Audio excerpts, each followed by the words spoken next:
Good morrow, scholars. Welcome again to Breaking Dawn. Sorry for another late upload. In my defense, I was talking to a friend of mine, Kate, if you remember. I'll see if you remember. I'm not going to say anymore. Anyway, we are in Chapter 16. Too much information alert. Page 308. I think my bus number was like 508.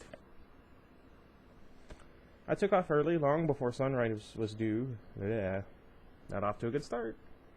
I'd just gotten a little bit of uneasy sleep leaning against the side of the sofa.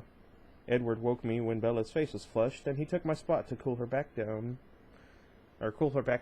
What? Never mind. I stretched and decided I was rested enough to get some work done. Thank you, Edward said quietly, seeing my plans. If the route is clear, they'll go today. I'll let you know. It felt good to get back into my animal self. I was stiff from sitting still for so long. I extended my stride, working out the kinks. Morning, Jacob, Leah greeted me. Good, you're up. How long's Seth been out? Not out yet, Seth thought sleepily. Almost there. What do you need? You think you got another hour in you? Sure thing, no problem. Seth got to his feet right away, shaking out his fur. Let's make the deep run. What? I told Leah. Seth, take the perimeter. Gotcha. Seth broke into an easy jog. Off on another vampire errand, Leah grumbled. You got a problem with that? Of course not. I just love to cuddle those darling leeches. Or coddle, sorry. Good, let's see how fast we can run. Okay, I'm definitely up for that. Leah was on the far western rim of the perimeter. Rather than cut close to the Cullens' house, she stuck to the circle as she raced around to meet me. I sprinted off, straight east, knowing that even with the head start, she'd be passing me soon if I took it easy for even a second. Nose to the ground, Leah. This isn't a race, it's a reconnaissance mission. I could do both and still kick your butt. I gave her that one. I know. She laughed. We took a winding path through the eastern mountains. It was a familiar route. Or do you say route? We'd run these mountains when the vampires had left a year ago, making it part of our patrol route to better protect the people here. Then we'd pulled back the lines when the Cullens returned. This was their treaty land. But the fact would probably mean nothing to Sam now.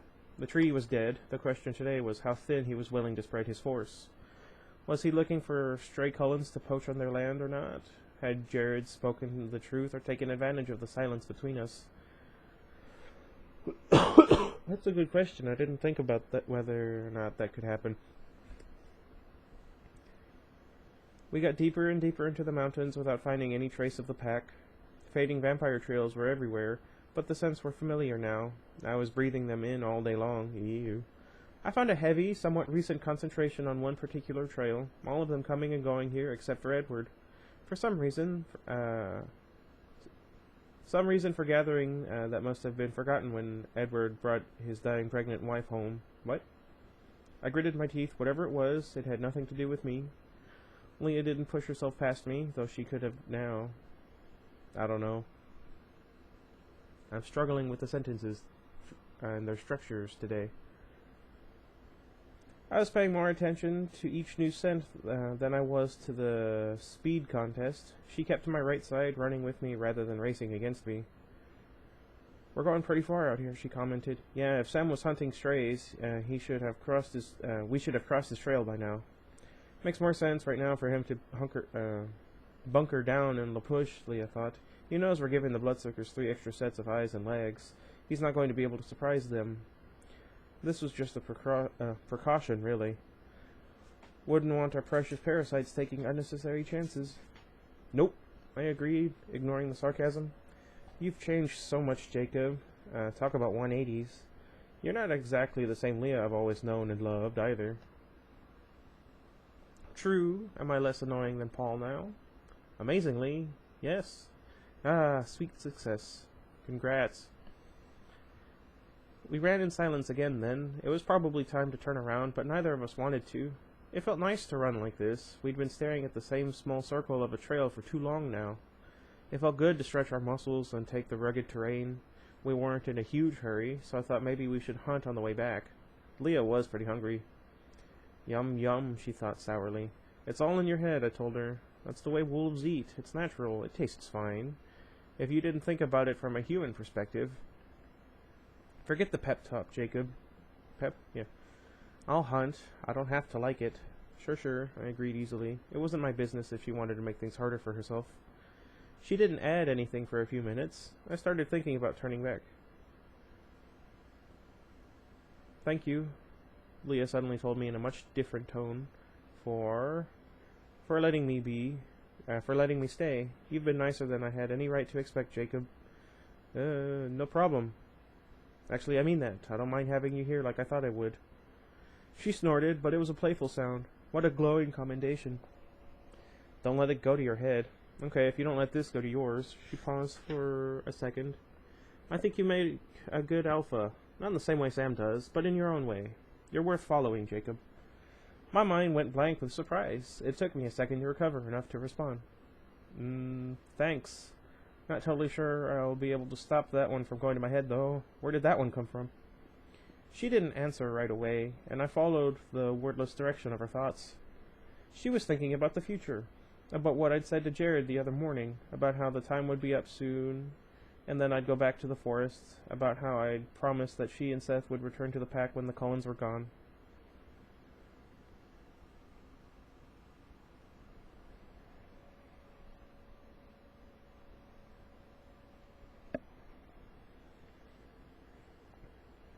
Sorry. I want to stay with you, she told me. The shock shot through my legs, locking my joints. She blew past me and then put on the brakes. Slowly, she walked back to where I was frozen in place. I won't be a pain, I swear. I won't follow you around. You can go wherever you want, and I'll go where I want. You'll only have to put up with me when we're both wolves. She paced back and forth in front of me, swishing her long gray tail nervously. And as I'm planning on quitting as soon as I can manage it, maybe that won't be so often. I didn't know what to say. I'm happier now as a part of your pack than I have been in years. I want to stay too, Seth thought quietly. I hadn't realized he'd been paying much attention to us as he ran the perimeter. I like this pack. Hey now, Seth, this isn't going to... I almost said you're... Anyway. This isn't going to be a pack much longer. I tried to put my thoughts together so they would they would convince him. We've got a purpose now, but after that's over, I'm going to go wolf. Seth, you need a purpose. You're a good kid. You're the kind of person who always has the crusade. And there's no way you're leaving La Push now. You're going to graduate from high school and do something with your life. You're going to take care of Sue. My issues are not going to mess up your future. But Jacob's right, Leah seconded. You're agreeing with me? Of course. But none of that applies to me. I was on my way out anyway. I'll get a job somewhere away from La Push. Maybe take some courses at a community college. Get into yoga and meditation to work on my temper issues. At least she's aware. Says a lot about a person when they can acknowledge their faults. I was going to make a joke, but no. And say a part of this pack for the sake of my mental well-being. Jacob, you can see how that makes sense, right? I won't bother you, you won't bother me, everyone is happy. I turned back and started lopping slowly toward the west. This is a bit much to deal with, Leah. Let me think about it, okay? Sure, take your time. It took us longer to make the run back. I wasn't trying for speed. Maybe that's what Breaking Dawn Part 1 and 2 should have been split into. A vampire half and the werewolf half.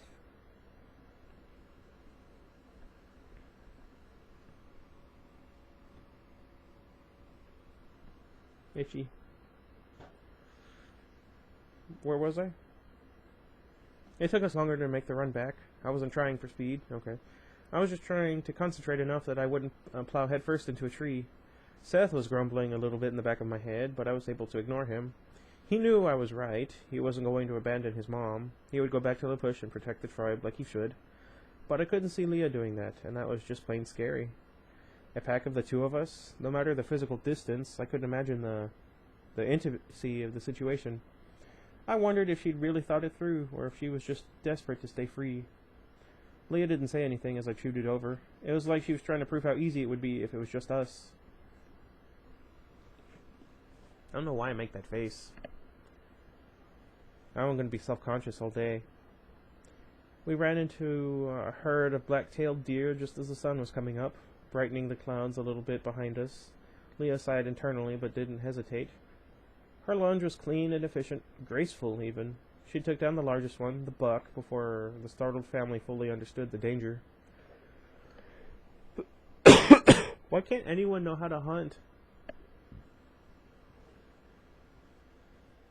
Yeah, I mean, admittedly, it's how hunting's done nowadays. I look down on that. Can you tell? Where was I? Not to be outdone, I swooped down on the next largest deer, snapping her neck between my jaws quickly so she wouldn't feel any unnecessary pain. I could feel Leah's disgust, warring with her hunger, and I tried to make it easier for her by letting the wolf in me have my head. I'd lived all wolf for long enough that I knew how to be the animal completely, to see his way and think his way. I let the practical instincts take over, letting her feel that too. She hesitated for a second, but then, tentatively, she seemed to reach out with her mind to try to see my way. It felt very strange. Our minds were more closely linked than they had ever been before, because we were both trying to think together. Strange, but it helped her. Her teeth cut through the fur and the skin of her killed shoulder, tearing away a thick slab of streaming flesh. Rather than wince away as her human thoughts wanted to, she let her wolf self react instinctively. It was kind of a numbing thing, a thoughtless thing. It let her eat in peace. It was easy for me to do the same, and I was glad I hadn't forgotten this. This would be my life again soon. Was Leah going to be a part of that life? A week ago, I would have found the idea beyond horrifying. Did I say that right? I wouldn't have been able to stand it, but I knew her better now, and relieved from the constant pain, she wasn't the same wolf, not the same girl. We ate together until we were both full. But as large as they are, would eating a whole deer fill them up? I guess it depends on the size of the deer. Where was it?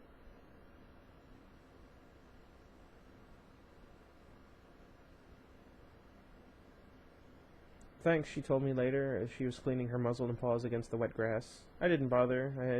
It had just started to drizzle, and we had to swim the river again on our way back. I'd get clean enough. That wasn't so bad, thinking your way. You're welcome. Hee hee hee. Seth was dragging when we hit the perimeter. I told him to get some sleep. Leah and I would take over the patrol. Seth's mind faded into unconsciousness just seconds later. You headed back to the Bloodsuckers? Leah asked. Maybe. It's hard for you to be there, but hard to stay away too. I know how that feels. You know, Leah, you might want to think a little bit about the future, about what you really want to do. My head is not going to be the happiest place on earth, and you'll have to suffer right along with me. She thought about how to answer me. Wow, this is going to sound bad, but honestly, it will be easier to deal with your pain than face mine. Ugh. Fair enough. I know it's going to be bad for you, Jacob. I understand that. Maybe better than you think. I don't like her, but she's your Sam. She's everything you want and everything you can't have. I couldn't answer. I know it's worse for you. At least Sam is happy. At least he's alive and well. I love him enough that I want that. I want him to have what's best for him. She sighed. I just don't want to stick around to watch. Do we need to talk about this? I think we do, because I want you to know that I won't make it worse for you.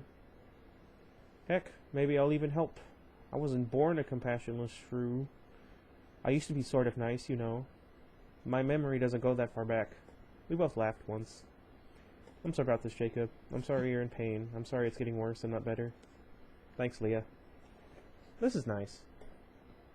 I wish I had a friend like this. Wait a minute. She thought about the things that were worse, the black pictures in my head, and while I tried to tune her out without much success, she was able to look at them with some distance, some perspective, and I had to admit that this was helpful. I could imagine that maybe I would be able to see it that way too in a few years.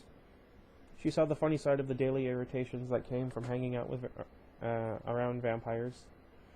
She liked my ragging on Rosalie, chuckling internally, and even running through a few blonde jokes in her mind that I might be able to work in.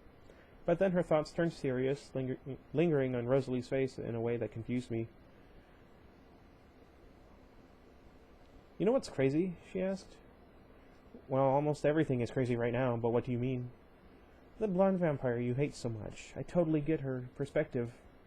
For a second, I thought she was making a joke that was in very poor taste, and then I realized she was serious. The fury that ripped through me was hard to control. It was a good thing we'd spread out to run our watch if she'd been within biting distance. Hold up, let me explain. Sorry, I don't want to hear it. I'm out of here. Wait. She pleaded as I tried to calm myself enough to face back. Come on, Jake. Leah, this isn't really the best way to convince me that I want to spend more time with you in the future. Yeesh, what an overreaction. You don't even know what I'm talking about. So what are you talking about? And then she was suddenly the pain-hardened Leah from before. I'm talking about being a genetic dead end, Jacob. What? Oh, I remember. The vicious edge to her words left me floundering. I hadn't expected to have my anger trumped. I don't understand. You would if you weren't just like the rest of them. If my female stuff, she thought the words with a hard, sarcastic tone, didn't send you running for cover just like any stupid male so you could actually pay attention to what it all means. In my defense, I was just afraid of upsetting people. I'm not a well, actually I'm a Republican, but it's not that I don't understand. It's that I feel as though if I say anything, one way or the other, I'm going to upset someone. Anyway. Oh. Yeah, so none of us like to think about that stuff with her. Who would? Of course, I remembered Leah's panic that first month after she joined the pack, and I remembered cringing away from it just like everyone else, because she couldn't be pregnant. Not unless there was some really freaky, religious, immaculate stuff going on. She hadn't been with anyone since Sam. And then the weeks dragged on, and nothing turned into more nothing, and she'd realized her body wasn't following the normal patterns anymore. The horror. What was she now? Had her body changed because she'd become a werewolf? Or had she become a werewolf because her body was wrong? The only female werewolf in the history of forever. Was that because she wasn't as female as she should be? None of us had wanted to deal with that breakdown. Obviously, it wasn't like we could empathize.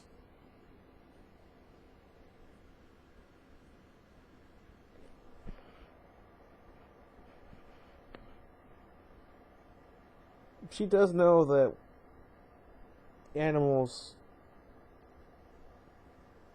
well, most mammals have periods, correct? I mean, we're about to get to where she kind of explains her reasoning for in-universe why this is, but just, I don't know. Let me know what you think, and I'll try not to say anything more.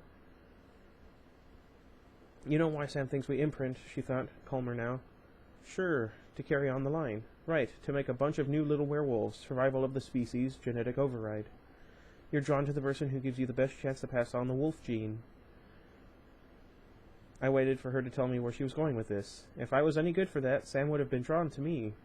Her pain was enough that I broke stride under it. But I'm not. There's something wrong with me. I don't have the ability to pass on the gene.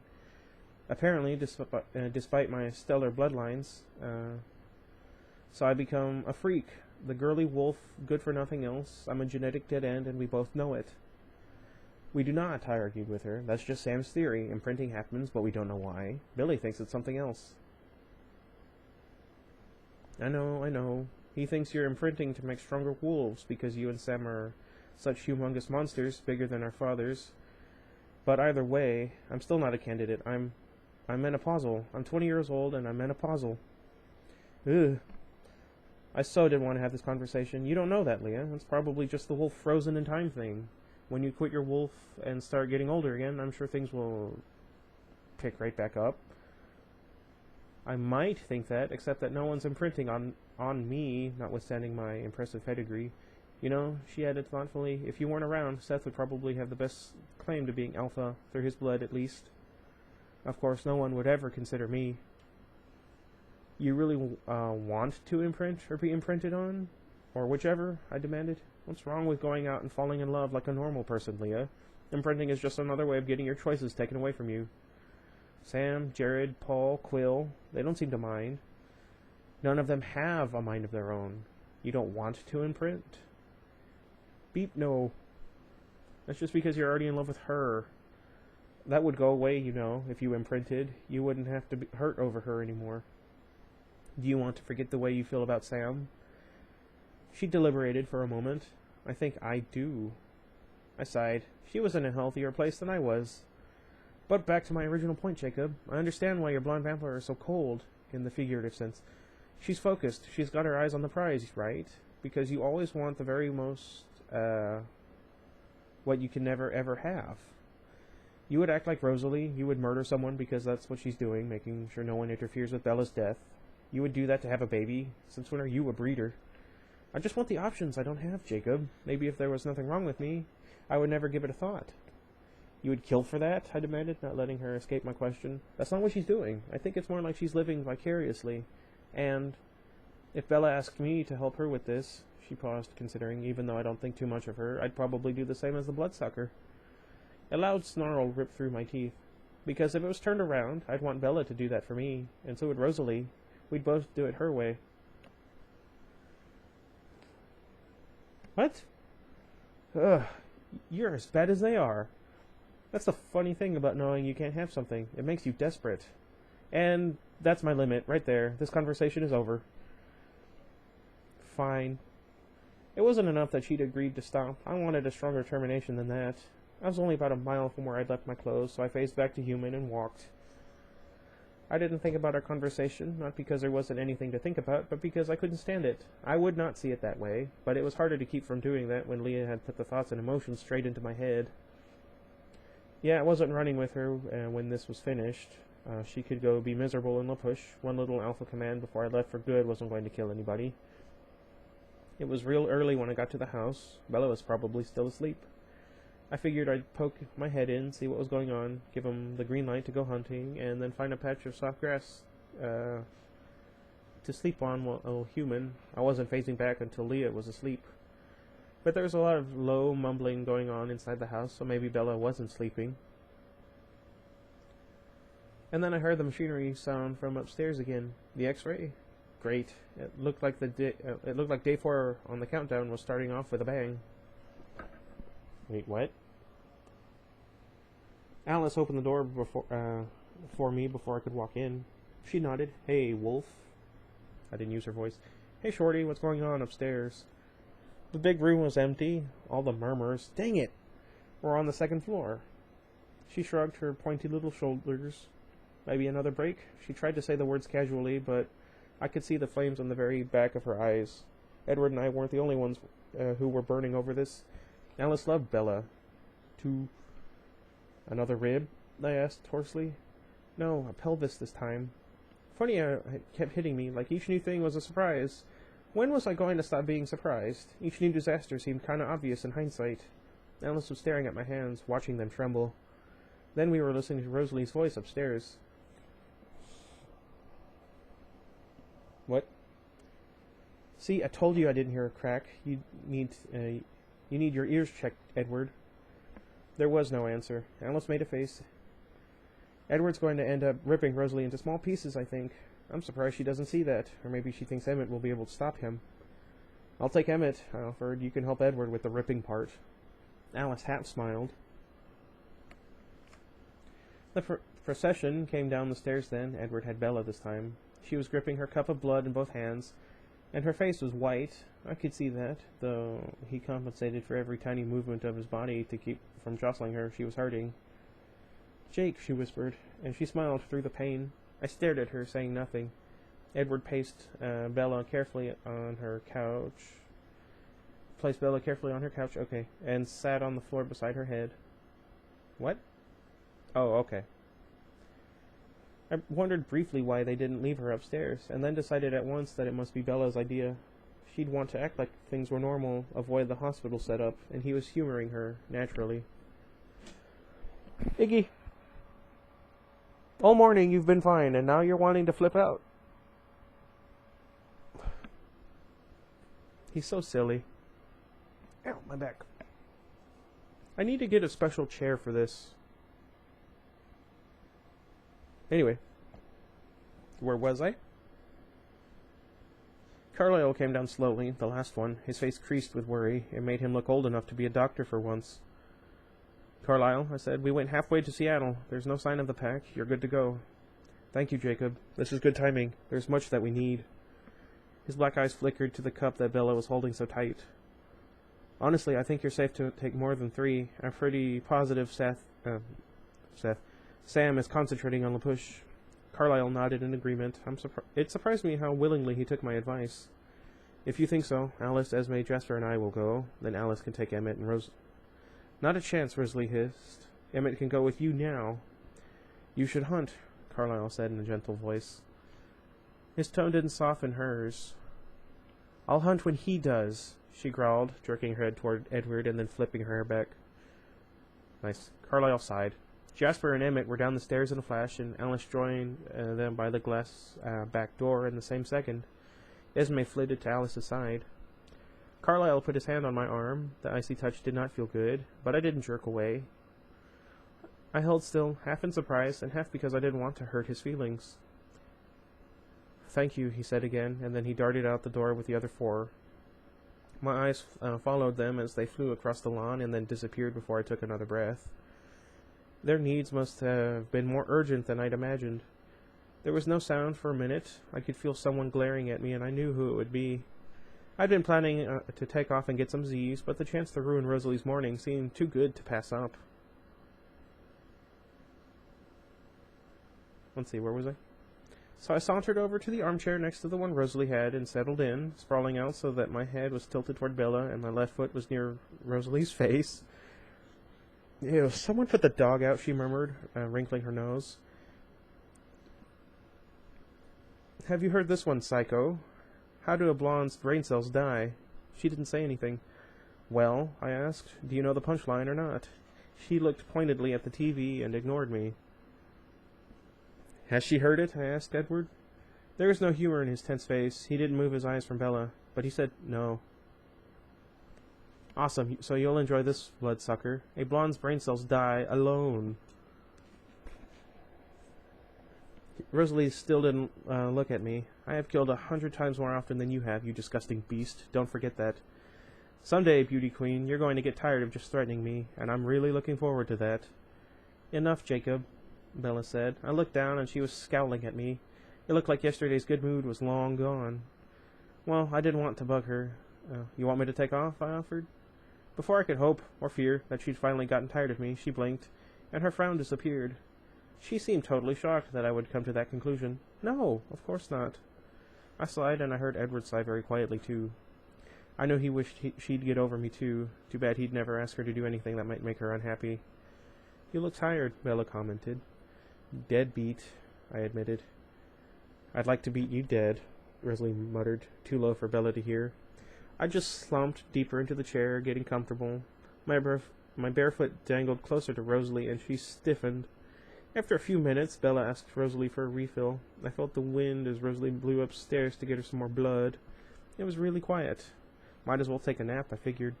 And then Edward said, Did you say something? In a puzzled tone. Strange, because no one had said anything, and because Edward's hearing was as good as mine, and he should have known that. He was staring at Bella, and she was staring back. They both looked confused. Me? She said after a second. I didn't say anything. He moved onto his knees, leaning forward over her, his expression suddenly intense in a whole different way. His black eyes focused on her face. What are you thinking about right now? She stared at him blankly. Nothing. What's going on? What were you thinking about a minute ago? He asked. Just Esme's island and feathers.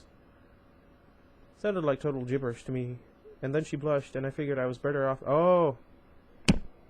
I remember. Better off not knowing. Say something else, he whispered. Like what, Edward? What's going on? His face changed again, and he did something that made my mouth fall open with a pop. I heard a gasp behind me, and I knew that Rosalie was back, and just as flabbergasted as I was. Edward very lightly put both of his hands against her huge round stomach. He swallowed. The baby likes the sound of your voice. There was one short beat of total silence. I could not move a muscle, even to blink, then... Holy crow, you can hear him, Bella shouted. In the next second, she winced. I would imagine. Okay, almost done. Edward's hand moved to the top peak of her belly and gently rubbed the spot where it must have kicked her. Shh, he murmured. You startled it. Him. Her. It. More it. I don't know. Not sure where I was going with that. Her eyes got all wide and full of wonder. She patted the side of her stomach. Sorry, baby. I like babies. They're cute. I remember this one time. It was... Baby must have been about a year old. Started crying when they saw me. I thought it was saying, like, something that sounded like daddy. So maybe I just looked like their dad and they were afraid? I don't know. Where was I? Edward was listening hard, his head tilted toward the bulge. What's he thinking now? She demanded eagerly. It, he, or she, is... He paused and looked up into her eyes. His eyes were filled with a similar awe, only his were more careful and grudging. He's happy, Edward said in an incredulous voice. Her breath caught, and it was impossible not to see the fanatical gleam in her eyes. The adoration and the devotion. Big fat tears overflowed her eyes and ran silently down her face and over her smiling lips. As he stared at her, his face was not frightened or angry or burning or any of the other expressions I'd worn since their return. He was marveling with her. Of course you're happy, pretty baby. Of course you are, she crooned, rubbing her stomach while the tears washed her cheeks. How could you not be all safe and warm and loved? I love you so much, little EJ. Of course you're happy. What did you call him? Edward asked curiously. She blushed again. I sort of named him. I didn't think you would want... Well, you know. EJ? Your father's name was Edward, too? Yes, it was. What? He paused and then said, what? He likes my voice, too. Of course he does. Her tone was almost gloating now. You have the most beautiful voice in the universe. Who wouldn't love it? Do you have a backup plan? Rosalie asked then, leaning over the back of the sofa with the same wondering, gloating look on her face that was on Bella's. What if he's a she? Bella wiped the back of her hand under her wet eyes. I kicked a few things around, playing with Renee and Esme. I was thinking Renesmee. Renesmee? Renesmee? Too weird?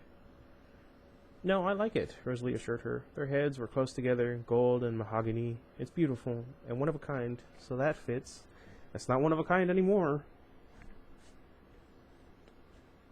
I wonder if that was a real name before this. Someone let me know. Well, I guess it wouldn't have been a real name, but you know what I meant. I still think he's an Edward. Edward was staring off into space, his face blank as he listened. What? Bella asked. Her face was just glowing away. What's he thinking now? At first he didn't answer, and then, shocking all the rest of us again, 3 distinct and separate gasps. He laid his ear tenderly against her belly. He loves you, Edward whispered, sounding dazed. He absolutely adores you. In that moment, I knew that I was alone. All alone. I wanted to kick myself when I realized how much I'd been counting on that loathsome vampire. How stupid. As if you could ever trust a leech. Of course he would betray me in the end. It's kind of like with Charlie and... Renee.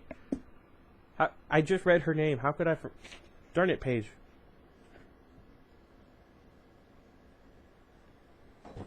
Ow.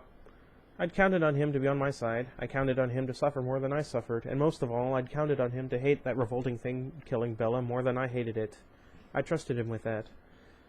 Yet now they were together, the two of them bent over the budding, invisible monster with their eyes lit up like a happy family. And I was alone with my hatred and the pain that was so bad it was like being tortured.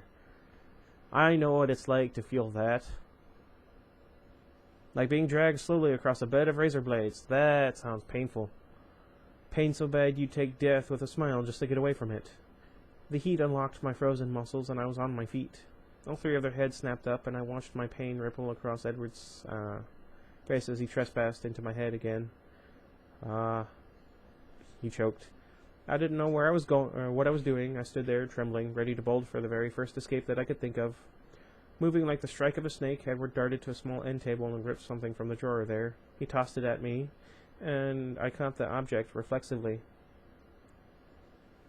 Go, Jacob, get away from here. He didn't say it harshly. He threw the words at me like they were a life preserver. He was helping me find the escape I was dying for. The object in my hand was a set of car keys. You know, the last time I looked up at the time, it was like 29 minutes in, and now it's almost 36. I was like 2 pages away. I wonder what happened. Oh well. Anyway, let me know what you guys thought. And, sorry again for a late upload, although I guess it's not too bad. I think that's about it. Until next time. Goodbye, everybody. It's really hot in